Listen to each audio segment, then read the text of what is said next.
Hello class, welcome to the last video for the class. This video will highlight test number 4 review, your last activity, your last test. So you're practically done. Congratulations.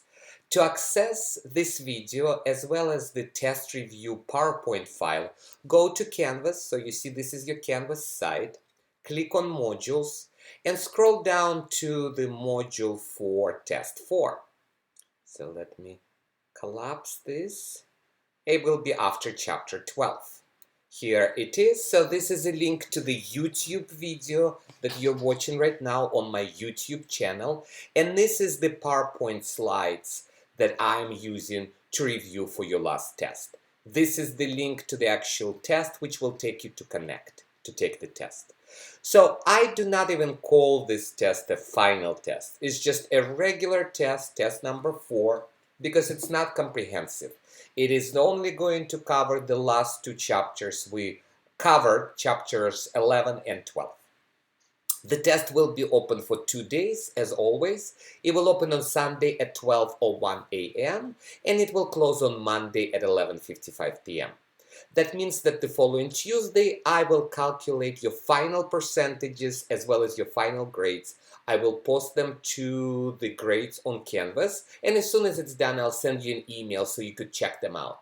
Check them out right away because probably by Thursday or Friday of the same week, I will close the Canvas course site and you will no longer have access to it.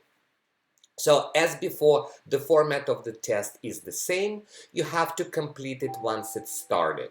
You have 3 hours or 180 minutes to complete the test. You cannot save and exit and come back to it. You've got 155 points with 5 extra points built in. They are included. But the base for the test is 150.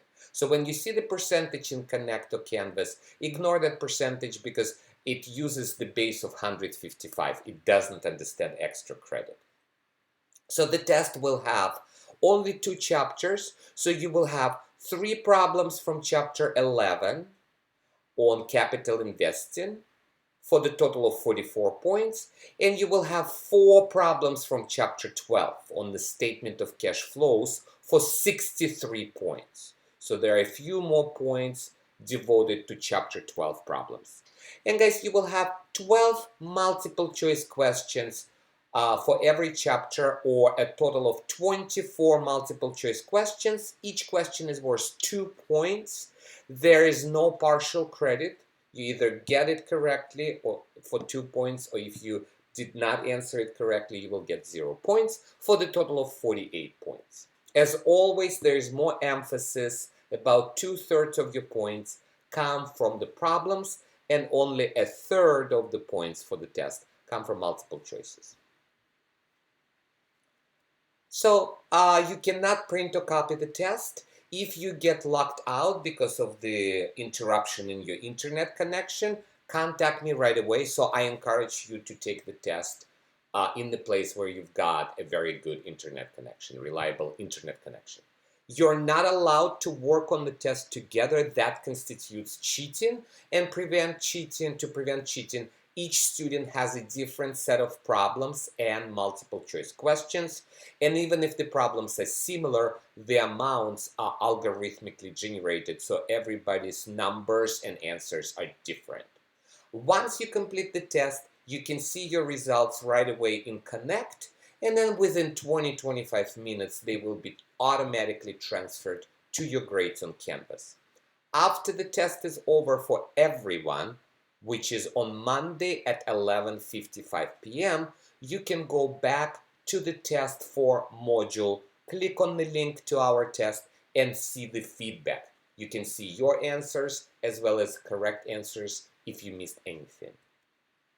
So here are the problems to expect. As always, I encourage you to create a cheat sheet with the summary of every chapter on 1 page. I especially encourage you to write down, summarize those concepts and formulas that you were confused about in your homework on LearnSmart or in the quiz. If there are some concepts that you know by heart, you fully understand, you can skip them. You don't need to write them down. So you would have chapter 11 page and then chapter 12 page. Use this cheat sheet along with the textbook when you're taking the test. It will make you feel more confident. You will also have a summary review in your mind and on a piece of paper, and it also will allow you to be comfortable with finding different concepts in chapters 11 and 12 in your textbook. All right, so in chapter 11, we covered with you the payback period, the accounting rate of return, the net present value concept, as well as we calculated profitability index. So we also talked about the IRR, the internal rate of return, but I did not include a separate problem for the IRR. You might have a multiple choice question on that concept. But for all of these concepts here, you need to be able to calculate them using quite straightforward formulas from our lecture, videos, the textbook, the examples, as well as to analyze. So I want the payback period to be shorter. Shorter is better. ARR higher. Net present value should be positive. It should be above the amount of the investment, positive, and profitability index should be more than 1. And if you have a multiple profitability indices with 1 or higher, pick the highest profitability index.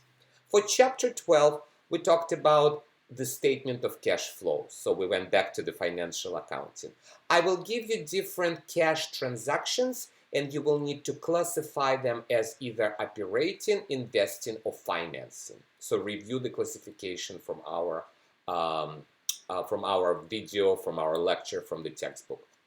And then you have 3 components of the statement of cash flows. I will ask you to compute cash from operations, the operating part of the statement of cash flows, using only the indirect method. We did not cover the direct method, only the indirect method. And then a separate problem, you will prepare the investing part of the same statement and the financing part of the same statement. So it should be pretty straightforward, very similar to what we did in class, in the class activities as well on your homework. And the last two slides cover right here, list all of the key terms and concepts from chapter 11, including what we cover in the problems and also what you will have in your multiple choices. So we defined capital budgeting. We talked about the concept of TVM, or time value of money. I showed you the comparison between the simple and compounded interest. We talked about discounting, going from future value and calculating the present value for both $1 and $1 of annuity. So we looked at present value table, future value table, and 2 annuity tables and learned how to use them. We looked at the net cash flows, payback period for 2 different scenarios, for even cash flows, the same cash flows every year, versus uneven cash flows. We calculated the ARR, or the accounting rate of return. And for that formula, we needed to be able to calculate the annual average investment. And for annual average investment, we really took the book value in the beginning plus the book value at the end, which is salvage value, and divided by 2. So don't worry about 2 ways. That's the way we calculated the average investment, annual average investment. With the NPV, we talked about so-called cost of capital, or the hurdle rate, or the required rate of return, which always is given in any problem. And we calculated, complications of NPV. Well, here we talked about uneven cash flows, what to do if you have a salvage value more than 0, and that's an additional cash flow at the end of life that you discount to the present, or what to do with depreciation. So if the problem gives you the cash flows, you discount them using the tables or the financial calculator. If the problem gives you instead net income, you need to add depreciation back in order to bring it to the cash flow.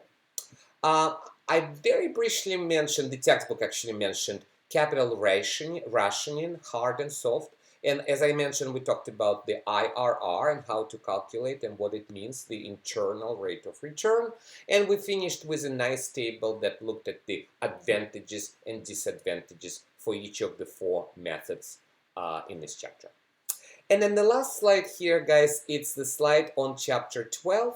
And again, it just highlights the statement of cash flows, the three classifications of cash flows, non-cash investing and financing that we disclose in the notes on the bottom of the statement, steps in the preparing of the statement, direct versus indirect methods, and then we focused on the indirect methods, on how to calculate the operating activities section for the statement of cash flows, investing activities, and financing activities. So that concludes my review for your test. I wish you good luck. I hope you all do very well on the test. Thank you for your time and effort.